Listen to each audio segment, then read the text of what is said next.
Okay, we're going to kind of move on to start looking at how we can display data, and we're going to look at some different kind of graphs that are used a lot in statistics. One of the biggest things we want to look for when we talk about graphs is what makes a good graph, what makes a bad graph. So here I've got a choice of some different graphs we're going to take a look at. Here, for example, is an example of a bad graph. So if I look at this and kind of see what's kind of wrong with this graph, this is about the interest rate at some different banks. It kind of got mixed up here, but this is the interest rates.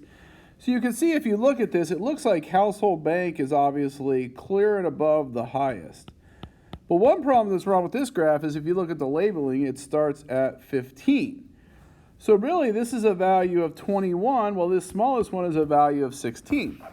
While of course 21 is bigger than 16, it's not quite as big a difference as it might appear if you look just at the bars.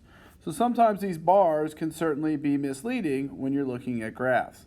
You obviously want to make sure that your axes are labeled properly, so you're actually getting the data to be displayed and not just the bars. So we'll look at lots of graphs as we go through this. The first one we're going to look at is just kind of some graphs on some categorical variables, more wordy data like the color of your car or things like that. We'll look at some quantitative data as well. So all of these are going to be referred to as distributions. Now distributions are just all the values some variable can take and how often it can take it. So if, for example, my distribution was car color, I would figure out every single color car there could be and then how many cars have that color. I could do this from the parking lot or something like that. So here's an example of a distribution. This is the political feelings of people 21 or older. So if you look here, these are the different feelings that people can have toward politics. Are they interested?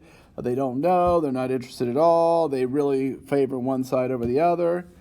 And what you can see here is I have the number that are in each of these categories. So the actual data is these feelings, and then I'm just listing how many there are. And that's what we say is a distribution. You could also see that I've put these in a percentage, just as something to check out.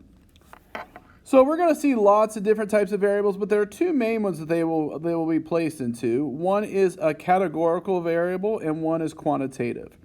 So categorical is more like qualitative stuff, things that could just be put into categories. Car color is a categorical variable because you just put cars in different color categories. These feelings up here are categorical variables because it's just you could put people's feelings in these different categories. Numerical data would be things like how often do you work, what's your hourly wage, how many hours did you sleep at night. All those are more quantitative variables, and those will be done with a different type of graph. These data are displayed with different types of graphs, although the process of making them is very similar. So we'll start with some categorical variables. So here I've made our two main graphs for categorical variables. And those are going to be pie charts and bar charts. So obviously, if you remember from geometry, every circle has 360 degrees.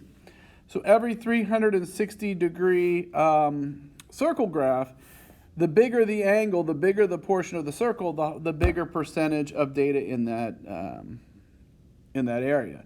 So in this one, obviously, this is based on our political feelings from the previous one. You can see the orange is the biggest one. It also has the percentage on there, so that would be no interest. So most people have no interest in politics. So a pie chart is very good for doing categorical variables. Another very good one is a bar chart. So here's a bar chart. I chose to do this bar chart with percentages, although you certainly could do it with just raw data. But you can see here I have the percentages on this side of how each person feels about politics. Now, there are no real order of these bars, right? I have very undecided first and no interest last. In a categorical variable, one doesn't really come before the other, where in quantitative there is obviously a very, very strict ordering because the smallest number is smallest and the biggest number is biggest. In a categorical, it doesn't really matter. Here's another kind of graph that we'll see. This is what is called a line graph. So a line graph is really good to kind of see how things are changing over time. This is one of our variables that we will kind of see for quantitative variables. So quantitative are very good for seeing how things change. So this one is about airline fatalities from 1990 to 1996. This is a graph that I found. So you can see that the numeric data, you can kind of see how this changes over time. You've probably seen this a lot when it looks like gas prices, right? I could have gas prices. And maybe I could do this by decade, right? Maybe what was gas in the 1960s and 1970s and 1980s, 1990s, 2000s. You can kind of just see what's happening. Obviously, gas prices, if you just do them on a yearly basis, probably have some kind of trend upwards. Now, obviously, daily fluctuations in something like gas prices, if you did it daily, you would have a lot more variation. So those are just some basic graphs. We'll obviously see a lot of those as we go throughout these couple sections, and we'll learn to make our graphs. So something you can take with you after you leave school is, can I take some data? Can I display a graph, whether it be at work, something you're doing for personal use? We'll give you those skills. So another thing we're going to look at is pictographs. Now, pictographs are generally something we do not like to use. Pictographs are used where pictures take the place of data. So instead of seeing bars and things like that, we'll see pictures. Pictures of a chicken, or a picture of a car, or pictures like that. So what I want you to do as part of your assignment today, I want you to visit this website, and this website will be on Canvas, and just kind of look at some of these graphs. Kind of look at, I think they're 27 pretty bad graphs, so just look at them. And then one part of your assignment today is going to be post to the discussion board on which one you think is the worst, and then just kind of what do you think is bad about it. So we'll put that in Canvas as part of these notes. So some good things you want to do about data, obviously, is you want to make good graphs. So some things you want to have is you want to have labels and legends, right? This essentially means you want your axes, you want both axes to be labeled. Axes to be labeled. A title is always a good idea, right? And if you have a pie chart like we had, a legend is good. Legend just kind of, can be, what color corresponds or what color represents which data. So that's pretty important, obviously. And you want the data to stand out. You generally want to avoid using pictures, right? You'll see on that website we talked about, there are some pretty bad ones that use pictures, so you want to try to avoid that.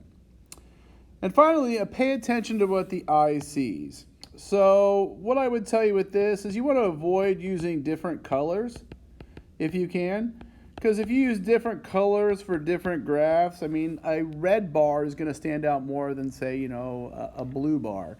Just because your eye is going to be drawn to that. So you don't want to have your eye drawn to things that aren't important in the data. You want to actually just focus on the data. So here's an example. We just want to kind of talk about this data and just kind of look at these examples and just kind of what kind of data it is and what kind of stuff you would use, right? So this first one says, using cell phones while driving makes an accident more likely. Researchers compared telephone company and police records to see if cell phones were more likely to cause an accident. Okay? So the results said the risk of an accident was 4 times higher when using a cell phone. Now, the researchers also recorded the manufacturers of each subject's cell phone. Part of the problem. So if I have the different brands of your cell phone, Apple, Motorola, Nokia, Google, whatever it is, this variable is going to be a categorical variable because it's not really giving you numbers, it's just giving you some kind of descriptive word. The second thing is a table of undergraduate enrollment at a large state university. So here you have how many people are in each class. And then I have the total number and the percent. So this is also a categorical variable because I'm asking what grade are you in, what class are you in. You'd say freshman, sophomore, something like that. So since this is also a categorical variable, remember the two good graphs for this are going to be pie charts and bar charts. Those are always good for categorical variables. Those are the only ones we typically want to focus on. Okay. This is the big part of the... Finally, I just wanted to kind of show you a bad graph, a bad pictograph. I like to always show this graph because it's so bad. First of all, if you look at this graph, it's just labeled trash. So that's very vague. Trash of what? Trash per household, trash of a city, trash of what? It has the years, that's fine, but then you can see this axis. What do these numbers represent? Are these pounds of trash? Are these houses? What are we talking about here? And then finally, lots of things like where is the top of this bar? Is the top of the bar here? Is the top of the bar here? With this little lid, I mean, it's hard to see what it actually is pointing to. And another thing that's very bad, these are getting progressively taller, but as they get taller, they're also getting wider. So if you increase the height and the width, it almost is increasing your visual appeal to be even bigger. If you know basic geometry, if I have a 1 by 1 rectangle, or square, let's say, then the area is 1. But if I double both of those, if I double this side and this side, 2 times 2 gives me an area of 4. So by doubling both side lengths, I actually quadruple the area. So that's a big problem you'll see in a lot of pictographs, especially on that website we're going to visit. So just some things to think about when we start talking about graphs, when we start creating these for ourselves.